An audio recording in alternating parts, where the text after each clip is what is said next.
you, the time has now come to end Mr. Kohberger's 15 minutes of fame.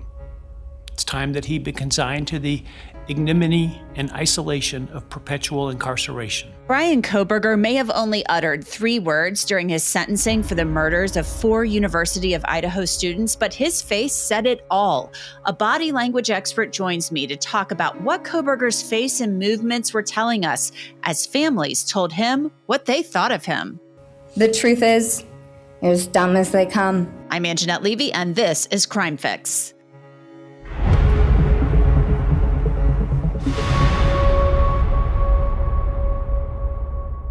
Before I get into Bryan Kohberger's body language, I want to tell you about something. Law&Crime is creating something new for our viewers, something that you're really going to love and enjoy. We want to make sure that what we create is based on your opinion and your voice. So we've created a short survey to get your feedback, and we'll be selecting 10 people at random who took the survey to get a free Law&Crime t-shirt.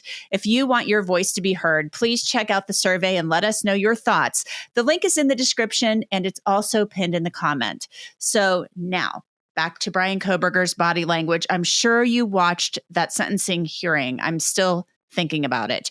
Bryan Kohberger, of course, is now the property of the Idaho Department of Corrections. The only time we'll likely ever see him again is when his prison mugshot is updated. During his sentencing hearing for the murders of Maddie Mogen, Kaylee Gonsalves, Ethan Chapin, and Xana Kernodle in Boise, Idaho, we got the clearest view of him that we've had in some time.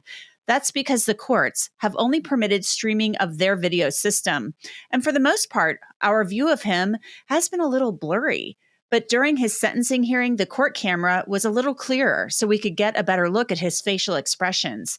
He's a pretty stoic person. His affect is flat. He doesn't show a lot of emotion, and his lawyers have said in motions to strike the death penalty that was because he had level 1 autism. They said he wouldn't react to gruesome crime scene photos because of that diagnosis, not because he was an uncaring or unfeeling person. We also have still photos of him from the sentencing. He appeared to look at the camera at times. Now, I can tell you, I had a really good view of him during both the plea hearing and the sentencing hearing. During the plea hearing, Bryan Kohberger, he barely blinked as Bill Thompson read the facts of the case. He appeared almost transfixed by what Thompson was saying and almost appeared as if he was checking to see if everything Thompson was saying was correct, or maybe even reliving the night. Imagine that.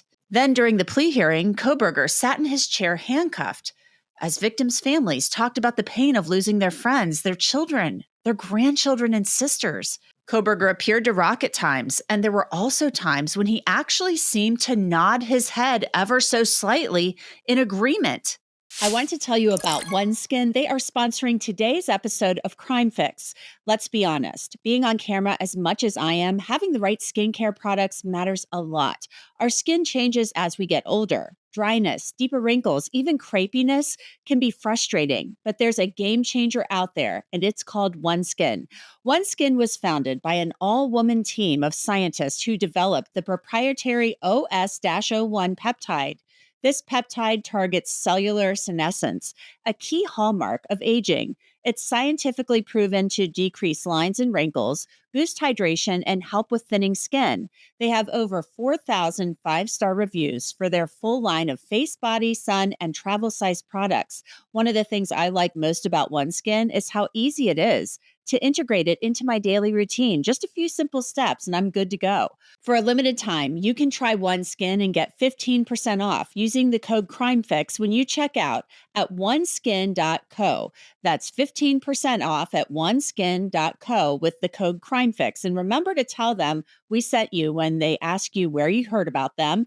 Invest in the health and longevity of your skin with OneSkin. Your future self will thank you. Trust me. So I want to bring in an expert in body language to discuss Bryan Kohberger's body language, his facial expressions, which are kind of hard to read. He's a stoic guy. He doesn't give us a lot to work with, but we have somebody who knows how to read people pretty well. She is Susan Constantine, and we've had her here on Law&Crime many times before. So thanks for coming on Crime Fix, Susan. I appreciate it. I want to get your thoughts just right off the bat, just generally speaking, a broad overview of what you saw during that hearing the other day when Bryan Kohberger is just sitting there. This is a different Bryan Kohberger than we've seen, only in that he's now in a jail jumpsuit. They were trying to project this, the presumption of innocence to the public. Now he's in handcuffs. He's restrained. He's guilty. He has admitted that he is guilty. And, he's sitting there just taking all of this in and listening as people basically say he's the worst piece of filth on the planet. Yeah, it's really interesting to watch all of that. It was cringeworthy, wasn't it? So, when I'm looking at his overall appearance, he's resolved himself to the issue that he was ready for the big punches. So his overall affect we've seen through in this hearing and throughout, he doesn't show the right amount of natural emotion. I think it's unrealistic to think that we would have. He never has. So to expect something different from what we already know, I think that would be highly unlikely. So the fact that he's detached, he's removed, he's showing a lot of hyper focus in his facial expressions. There are clues, though, if you look close enough, and I think we're going to talk about that in some of these clips. Mm-hmm. Well, and we are going to look at the clips. One thing I found interesting, and I was in the courtrooms, and I had a really pretty good view of him. He seemed to be clenching his teeth a lot. And so it's not like I know Bryan Kohberger, and, I've been in court with him before, a handful of times, but there was a lot of teeth clenching. There was a lot of this, sticking his tongue into his cheek. As people were speaking. What do you make of that? Is that just like him trying to stop himself from reacting or saying something? What do you think that could be? All right, well, there's two things, and I'm so glad you said that because this is very interesting about the tongue poke. The tongue poke is when a person is feeling a lot of stress, they'll tongue poke, and what it does is it stretches the fibers of the inside of the mouth. And that's where a lot of anxiety and stress comes from. So if they can stretch those fibers, it helps to release stress. It's a form of manipulation, like with a self-soothing gesture. The other part of it is when you see a tongue poke, that is like taking a sword and striking somebody with it. So you have to tie it to what's being said and where he is doing the tongue poke. Because literally what he's doing, if you think about it, which is kind of freaky, it's like stabbing somebody with a knife every time he's sticking his tongue out, poking it through his cheek. It's a form of anger. We've seen the tongue poke a lot in our research, and that is when you have very strong feelings or opinions, and when they'll do that, it's a form of dislike, distaste, resistance, anger, lots of different adjectives you could sum it up. The other part is when you're clenching your teeth. That is, again, when you've got a lot of cognitive load, high emotional stress, clenching down on it is a way to release some of that tension. It is tension in itself, but by pressing down on it is a form of resisting anger. So anytime you see someone clench down their teeth, this is a form of anger. So pay attention. Those small little, good for you to pick that up because I've been on a lot of shows, and a lot of who've been in the courtroom, no one has ever brought that to my attention. That's significant. Yeah, I had a really good view of him. And I want to go back now just briefly to his stoic affect. Pre-trial, well, we didn't even get to trial, but when his attorneys were trying to get the death penalty stricken, they were wanting to tell the jury that he had level 1 autism, which used to be called Asperger's syndrome. They said the reason you could put like a horrific crime scene photo up on the Elmo or whatever, and he won't react, is because he's got level 1 autism. It's not because he is a horrible, uncaring human being. It's because he's got this level 1 autism. So you put this horrific stuff up on the screen, he's just going to sit there and be like, whatever. Could that level 1 autism an Asperger's diagnosis. Now, keep in mind, he was working on his PhD, and I know that doesn't necessarily, those things don't necessarily impact one another. Could that impact somebody's facial expressions to that degree? Yes, it can. And I'm glad you brought that up too, because I talked about this last night when I was on another other show. He has high IQ, low EQ. Okay. Big difference here, right? So he doesn't have the emotional intelligence to be able to regulate emotions. Now you're going to add the autism on top of it. Autism is oftentimes they cannot read or emote emotions correctly because the way they see it, a lot of times they see sadness and anger, and autistic children or people with autism, those are the emotions they see. They also have a hard time emoting in emotion. And that brings me to things that I've been thinking a lot about regarding this case and why he does what he does as far as his facial expressions. No, I think that we need to really consider that there are other underlying issues that are also creating these responses or non-responses, because he has that high level of paranoia. So there's something psychological. Is there something that is neurological? Has there something to do with a learning disorder? All of those things all play in how he's responding, other than the fact that he lacks any sort of empathy and concern, because we see him, he has an antisocial personality disorder. A lot of people are calling this psychopath, sociopath. And here's the book, just so you know, this is what we use. It's like in DSM-5. Yes, I'm familiar. Right?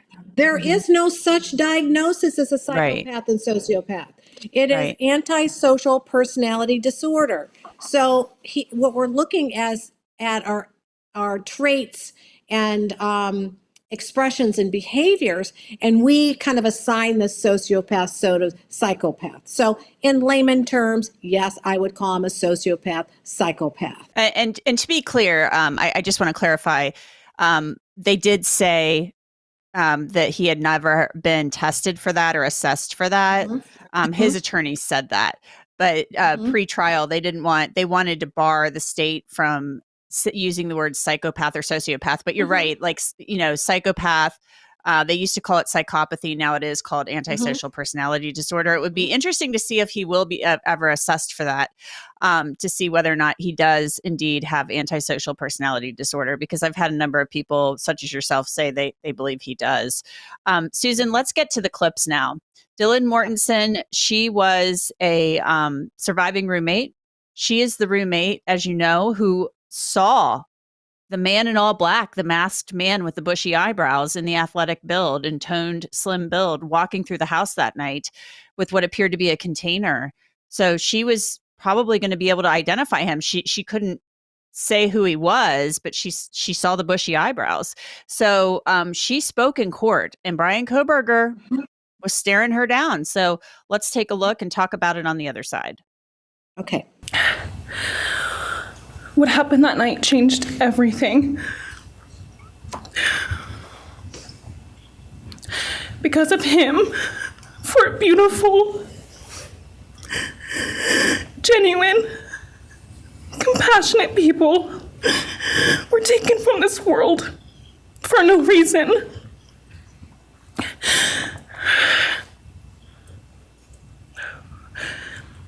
He didn't just take their lives. He took the light they carried it into every room. He took away how they made everyone feel safe, loved, and full of joy. He took away the ability for me to tell him that I love him and that I'm so proud of them. Okay, Susan, so what did you see? Okay, I'm going to show you what I do. Okay, so your viewers are kind of getting into my head what I do. I'm looking at the 52 different muscles in his face, and just in our mouth, we have 20 muscles that activate. You will see what I call a very quick, extremely micro, when I mean ever so slight, there is a concealed smirk. There was one smirk that popped out there and immediately released, okay? That was what we call leakage. If it were to maintain, it could be performance, but it wasn't. When it's leaked, it's telling you psychologically and emotionally what that person is feeling, and then it's masked very quickly. So there was a form of what I would call enjoyment. I see this in the BTK. I'm on that task force. Same kind of weird smirk that pops in and then goes back into neutral. The other thing that I saw was there's these little micro head nods, and pay attention because you'll just see them. Just see how my head is just slightly moving. Yeah, I noticed that too. It was happening the whole day. Like, Yeah. it was just very subtle, like a slight head nod. It was even less subtle than what I'm doing. Yeah, so these are all what we call leakages. And when a person is, we see this at admission of guilt, we'll say, you'll ask them a question regarding an incident, and then there is a form of affirmation or agreement, or can be in they're hearing you, they're giving you affirmation that they're acknowledging. And it's ever so micro. It's not these big ones like I'm doing with you. When you're talking, I go, oh, yes, I get that. And we do these head nods. They're very, very micro leakages. So he's acknowledging what she's saying, and he is hearing what she's saying.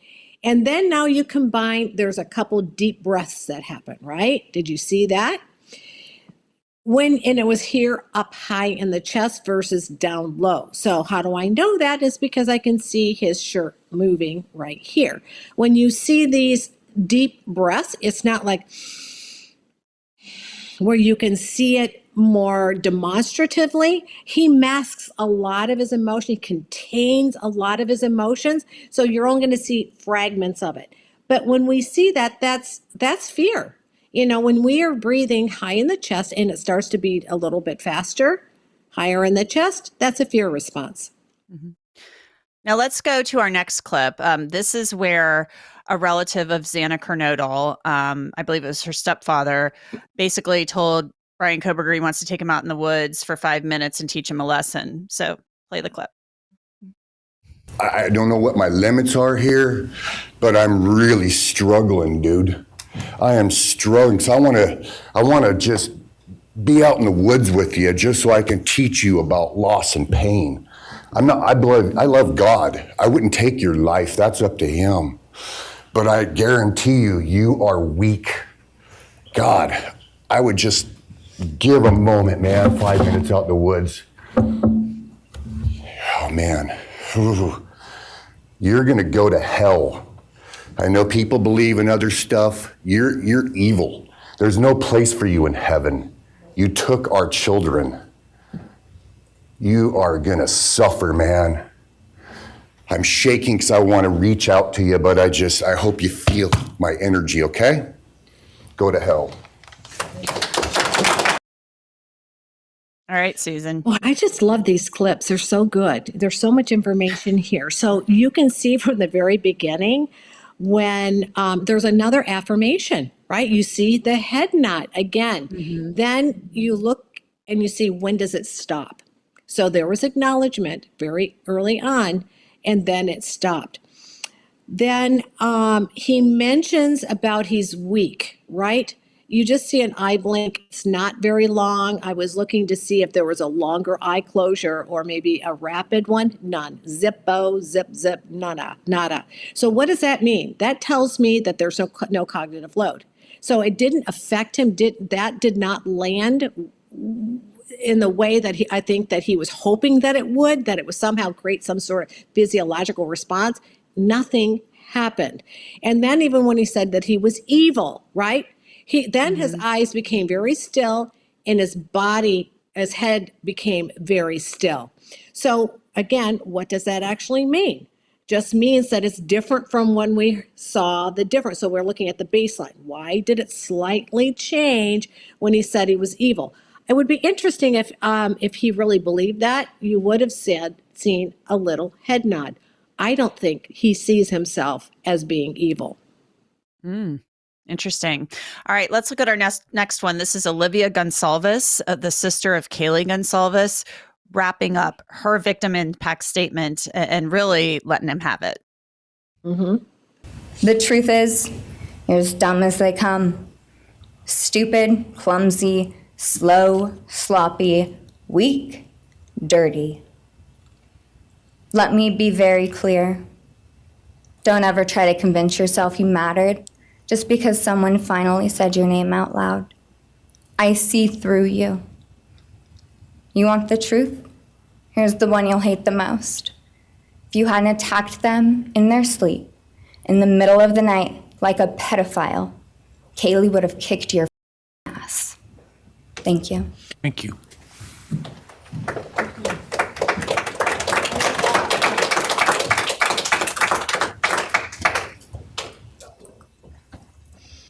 So we see the swallow. Did you see the swallow? When she first started off, and I don't know exactly what was the word or phrase that she said, it was heart impact, but what was coupled with that was a rapid flutter. So that is what we call a cluster. So that's something to really pay attention to. That's cognitive load. So anytime a person swallows, right, that's you're taking a big hit. Something is kind of thrown you off, and it's like you're about to hear something really bad. And naturally, what we do, you might even say, "I'm going to swallow before you hear the bad impact." So he was almost prepared for it. And then the cognitive load, menting like that was where it was almost a bit overwhelming. So that created this cognitive load. It's called like a cognitive dissonance. And that's what happens when you hear something and all of a sudden you have a response, like it was almost like you almost didn't expect that. So it took a minute for that to actually process, and that's why we call that cognitive load. So then she had mentioned she uses a lot of adjectives, right? And she's, of course, using like the one with dirty, and there were several other things that she was saying. Watch his eye blink. Every time that she would use a specific adjective, you would see him blink, blink, blink, blink. Again, that's cognitive load. Those are all like punches. You don't see him like how a person that shows real empathy, where they would become angry or they would be taken back or they grimace. He doesn't do that. He expresses differently, okay? And that's why I'm saying there's more going on than what we see that's happening psychologically, biologically, maybe even spiritually, because personally, I think the guy's demon possessed, but that's for another conversation. I want to know what you think about him looking over at the gallery. I have my own take on it. Yes. After the clapping, what did you make of that? That's just a confirmation. So what he's looking at is a confirmation glance. He's looking to see who was clapping, who responded to it. Sometimes people would do this even with their attorney. If they're making a statement, they'll look over to see, did I do that right? Is that okay? It's a confirmation glance. So for him in this scenario he was wanting to see how other people responded to that impact statement, those words. Were those people showing any emotion? And it's very quick. He reminds me, it's kind of kooky when you think about like a Chucky doll, and then we see these horror movies and their face is still and then just their eyes move. He does a lot of that. So he's really under control. He's got a lot of control. But that was a confirmation glance. Let's look now just briefly at the one and only time during this hearing we saw Bryan Kohberger speak. All right, Mr. Kohberger, you have an opportunity to make a statement if you wish to. I take it you are declining. I respectfully decline. Well, all right, what did you think? Okay. So I wrote this down and I want to read it to you. It says, I respectfully decline. He wasn't just refusing to answer, he was sidestepping a minefield. In the world of statement analysis, this kind of paraphrasing, raises a red flag. It's the polite way on the surface, but underneath it is a strategic dodge. He didn't deny, didn't acknowledge, didn't even hint at emotion. Instead, he distanced himself with a careful wording refusal that sounded respectful, but reveals insensitivity in high-stake cases like this one. So I was putting my thoughts together about that, because when a person says, I respectfully, decline, he should have said, no, Your Honor, or I decline, but I respectfully decline. So and the surface of that, it would seem as if he was being respectful or cordial. The fact that he actually had to say, I respectfully, is he is trying to take the power back. Like, it's more about me than it is you. So that is a way of dodging out of answering, I decline, being a firm denial. All right, let's look at our last clip now. This is Bryan Kohberger listening to Judge Hippler. And what's interesting about this is that everybody keeps saying, law enforcement, the judge, the victims, that Bryan Kohberger wants fame and they don't want to give it to him. And so there must be something that they know that Bryan Kohberger, this introvert, wants fame. So let's watch what Judge Hippler said to him. The time has now come to end Mr. Kohberger's 15 minutes of fame. It's time that he be consigned to the ignominy and isolation of perpetual incarceration. Okay, so here's another one where if you look at his facial expressions, you will see a very gradual disdain. So his eyes become more fixated, his orbital muscles around his eyes become more tense, and you'll start to see his lips start to press in.